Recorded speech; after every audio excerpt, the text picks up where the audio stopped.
नमस्कार मित्रों, आज हम एक महत्वपूर्ण विषय पर चर्चा करने जा रहे हैं। वह विषय है पर्यावरण और हमारा जीवन। मनुष्य के जीवन का अस्तित्व पूरी तरह पर्यावरण से जुड़ा हुआ है, पर आज हम देखते हैं कि पर्यावरण पूरी तरह दूषित हो गया है। यह प्रदूषण हमारे जल में, वायु में, भोजन में सभी जगह विद्यमान है और इसी प्रदूषण के कारण हम नित्य रोज नए नए बीमारियों के शिकार हो रहे हैं। आज हम इन बीमारियों से बचना चाहते हैं और अपने इस पर्यावरण को प्रदूषण मुक्त बनाना चाहते हैं, तो हमें वेदों का सहारा लेना होगा।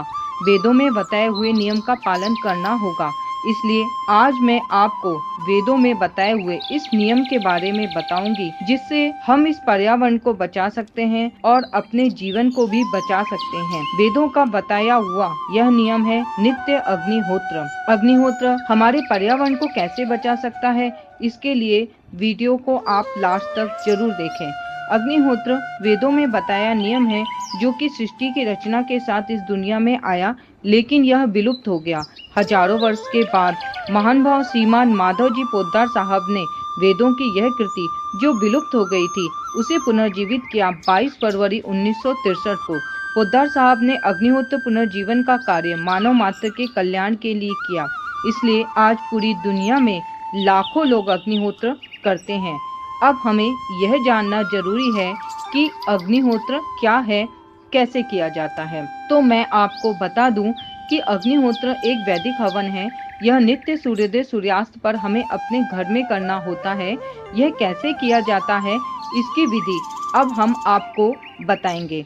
अग्निहोत्र करने की जो विधि है साहब ने पुनर्जीवित की है, इसका 5 नियम है। पहला नियम है निश्चित समय, अर्थात आपके क्षेत्र का सूर्योदय सूर्यास्त का समय। यह समय स्वयं ईश्वर शक्ति ने तय किया। इस समय पर ही हमें अपने घर में अग्निहोत्र करना होता है। दूसरा नियम, अग्निहोत्र करने के लिए हमें निश्चित माप के आकार का पिरामिड पात्र का उपयोग करना है। यह पात्र मिट्टी का या तांबे का होता है। तीसरा नियम, देसी गौवंश के कंडे से हमें अपने पात्र में अग्नि तैयार करनी होती है। चौथा नियम, 2 बूंद गाय का शुद्ध घी और 2 चुटकी साबुत या अक्षत चावल। पांचवा नियम, सूर्योदय सूर्यास्त के समय 2 वेद मंत्र का उच्चारण करके हमें आहुति देनी है। तो ये अग्निहोत्र के 5 नियम हैं। जब भी हम करेंगे तो इन्हीं 5 नियम से ही हमें अपने घर में करना है। अग्निहोत्र करने से हम यह देखेंगे कि हमारे घर का वातावरण शुद्ध होने लगता है। हम शारीरिक और मानसिक रूप से शुद्ध और स्वस्थ होने लगते हैं। घर में एक पॉजिटिव एनर्जी का निर्माण होता है, जिसका प्रभाव पूरे परिवार पर और आसपास के वातावरण पर पड़ता है। इसलिए अग्निहोत्र आज हम सभी की एक बहुत बड़ी आवश्यकता है।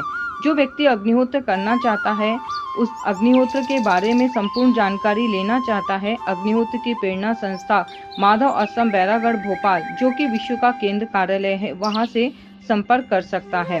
और मैं आपसे बस यही निवेदन करूंगी कि अपने पर्यावरण को बचाने के लिए, गौ संरक्षण के लिए सभी लोगों को मिलकर साथ आना होगा। अग्निहोत्र को अपनाना होगा, क्योंकि अग्निहोत्र अपनाने से हम अपने पर्यावरण को, अपने स्वास्थ्य को बचा पाएंगे।